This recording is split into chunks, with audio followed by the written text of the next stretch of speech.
pechka yoqmay yashash mumkinmi? Shu O'zbekistonda pechka qurgani uchun 10 million shtrab degan joyi bormi? Mana aytingizlar. Ichiga paxta to'ldirib tiqib qo'yganman. Bunday qilib bo'lsa tashqari ko'rinadi-da men bu paxtalar mana chiqadi. Uni bir tomoni to'kdi puli qimmat, bir tomoni atatinar nosoz.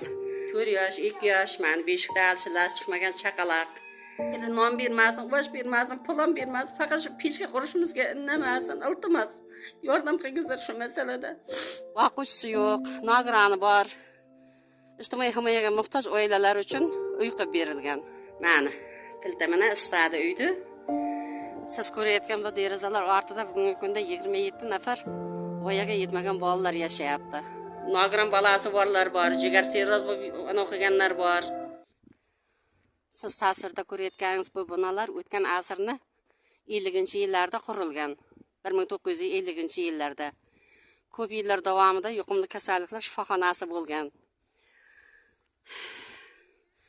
2015-yillarda yuqumli kasalliklar shifoxonasi tuman markaziga ko'chilgandan keyin o'sha vaqtda Samarqand viloyati hokimi bo'lib ishlab turgan Erkinjon Turdimovning tashabbusi bilan bu joy qayta ta'mirlanib, boquvchisi yo'q, nogironi bor, ijtimoiy himoyaga muhtoj oilalar uchun uy qilib berilgan. Hozirgi kunda bu yerda 17 nafar oila yashaydi. Shu nogironi bor, boquvchisini yo'qotgan, moddiy jihatdan qiynalgan, ijtimoiy himoyaga muhtoj oilalar yashaydi bu uyda.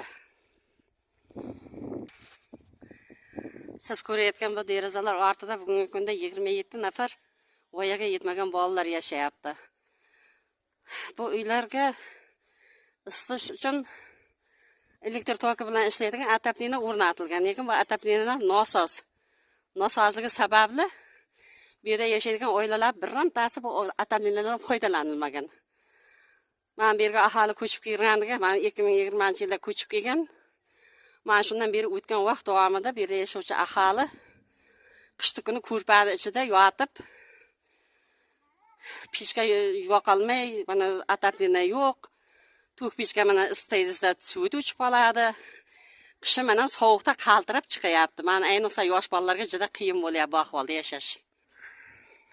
Men hozir shu yerda yashaydigan ikkinchi guruh nogironi Gulyuz ismli kelinchak uyiga kiramiz.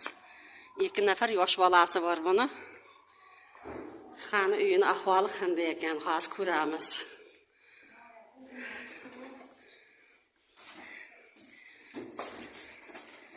Qanday uylar istollaringmi?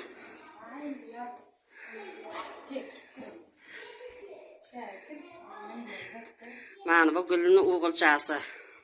Hali 2 yoshga to'lmagan bola. Buni bir tomoni to'kdi puli qimmat, bir tomoni atatinar nosoz. Shuning uchun bundan foydalanishga umuman imkoniyati bo'lgan. Mana 4 yil 5 yildan beri yashayapti bu yerda aholilar. Mana pilta mana istadi uyni. Lekin buni puli ham hozir ko'rib o'tiribsiz, elektrda narxini hozir qancha bo'layotganini. Guli o'zing bir nima diqqanmi? Shu yerda yashab kelayotganman men 4 yildan oshayotgan bo'lsa, hali biron marta mana ataplinalardan foydalanmadik, davlat bergani beri bir marta foydalanib ko'rdim. 1,5 milliongacha bir oyda ziyod bo'lib ketganiga yoqolmadim, to'layolmagandan keyin. O'shandan beri faqat bunaqa isitgich pechkada o'tiribmiz. U ham kunlar juda zaklab ketgan, kor qilmaydi. Chunki uylarimiz eski qurilish bo'lgani uchun mana devorlarimiz tagiga yoriqlar ochgan, ichiga paxta to'ldirib tiqib qo'yganman. Mana bunday qilib bo'lsa tashqari ko'rinadi-da. Men bu paxtalarni chiqarib bo'lsam tashqari ko'rinadi, sovuq kirmasin deb o'zim qo'ldan kelgancha narsalarni qishtirib qo'yganman. Mana bu kelinchak ikkinchi guruh nogironi, 2 nafar bolasi bor. Nima uchun uyingga pechka qurmayapsan? Shunda bir sababini ayt-da. Mahallakomlar, hokimiyatda odamlar bunaqa uyga pechka qurish mumkin emas, yong'in chiqadi, bunaqa hech qaysi ruxsat bermagan, shu uchun qurmaymiz. Bir nima deb o'z voshinchalik qilsak chiqarib yuboramiz, yashamaysan deb kelib turib olar hammasi. Shu uchun jim bo'lib, boriga baraka qilib, sovuq bo'lib ketsa, bolalarni ko'rpani tagiga isitib yashaymiz. Endi bu hokimiyatdalar bilgan gapi uydan chiqarib beraman deb qo'rqitadi. Endi berdalar nima dedi, kvartira azobini ko'rgan ayollarda. O kvartirada yashash endi boshiga tushgan odam bilan. Uni men masalan men o'zim ham 10 yil kvartirada yashaganman. Dushmanimga ham ravo ko'rmayman da bu kunda. Meni aytmoqchi bo'lganim, bu yerda yashaydiganlar 17 ta oila yashaydi, 27 ta bola yashaydi. Meni 4 yilmi, 5 yildan beri pechka yoqmay, meni ataplinalar holini ko'rdingiz. Bu Gulyuzga, Durdanaga o'xshaganlar yana boshqalar ham bor. Nogiron balasi borlar bor, jigar sirroz bo'lib o'qiganlar bor. Ular hammasi nima deydi? Hammaga muhtoj. Endi Xudoyim yozgan taqdiri birovga beradi, birovga endi bermaydi. Nima deymiz? Endi buni taqdir deb qabul qilamiz. O bermaganga aytadi, Xudodan amri ma'ruf bo'lmasa, boshingdan bir tala soching ham to'kilmaydi deydi. Xudo peshonamizga shu taqdirni yozgan ekan, bizlar rozimiz, mayli turpoq bosib turganimizga rozimiz. Xudoga shukr, mana agar boshimizda pana bor, shunisiga ham rozimiz. Faqat bizga shu peshka qurishimizga ruxsat bersin. Mana Durdonaning gapini eshitadi, 3 ta bola. Ul bola yana uni qanday qishdan o'tkazadi, qanday uni pechka yoqmay yashash mumkinmi? Shu O'zbekistonda pechka qurgani uchun 10 million ishtirab degan joyi bormi? Mana aytingizlar, qani 10 million ishtirab degan. O'zbekistonda 80% aholi pechka qurib yashayapti. Pechkaga olov yoqib, pechkada isinib yashayapti. Endi is gazidan o'lganlar, mana uyi yonib ketganlar, Xudoning yozgan taqdiri. Bizlarning jonimiz o'zimizga kerak. Yashash uchun mana shuncha tirishib tirmashib bizlar ham ko'ra bilish is gazida o'lib qolayyin deb harakat qilmaymiz, ya bo'lmasa shu uyim yonib ketsin demaymiz. Shu uyga yetkazganga qancha Xudoga shukr qilib yotamiz. Meni iltimosim mana shu Xudoni tanigan, Xudodan xabari bor odamlardan iltimos mana shu bizlar uyimizga pechka qurishiga innamasin. Mana shu hokimiyat innamasin, iltimos bizlar shu qishda issiqnida mana bolalarimiz sovqotmaygina shu qishni o'tkazib olaylik. Mayli non bermasin, osh bermasin, pul ham bermasin, faqat shu pechka qurishimizga innamasin, iltimos. Yordam qilingizlar shu masalada. Sherda yashaydi yana bitta Durdona ismli kelinchak. Uni ham 3 ta bolasi bor. Kattasi 4 yosh, 2 yosh, meni kichkinasi chaqaloq. 2 ta qizini pechka yoqmay, pechkasi katta qildi ko'rpani ichida-da. Ataplina bu yerda ham ishlamaydi. Pechka qurishga hokimiyat qo'ymaydi. Meni endi hozir ulchali bo'lgan.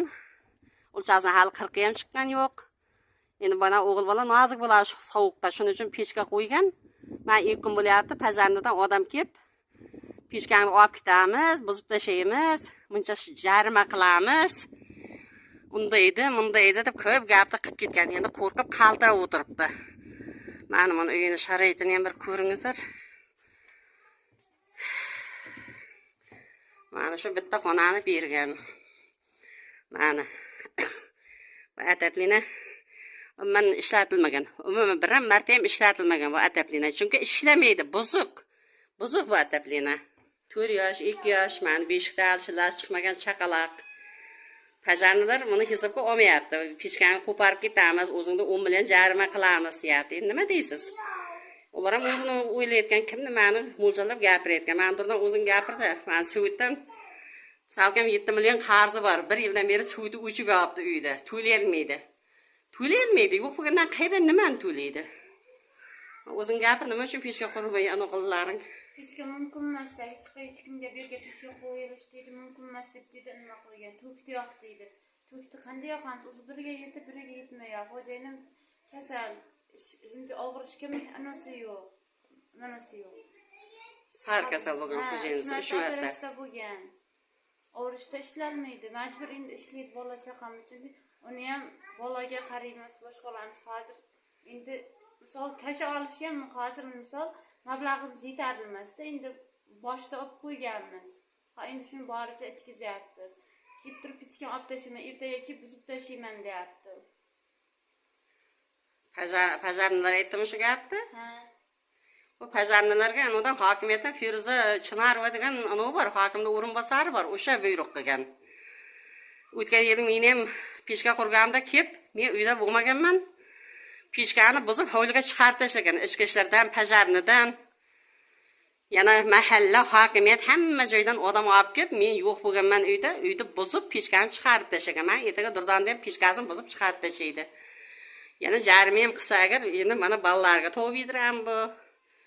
Ya bo'lmasa nima deb ketdi? Pichkani optashamasalar, optashinglar dedi. Agar dedi optashamasangiz o'zimiz optashandan ko'ra sovuqda o'tiringlar deb ketdi. Yaxtayda dedi. Kim aytdi endi shu gapni? Bajardim.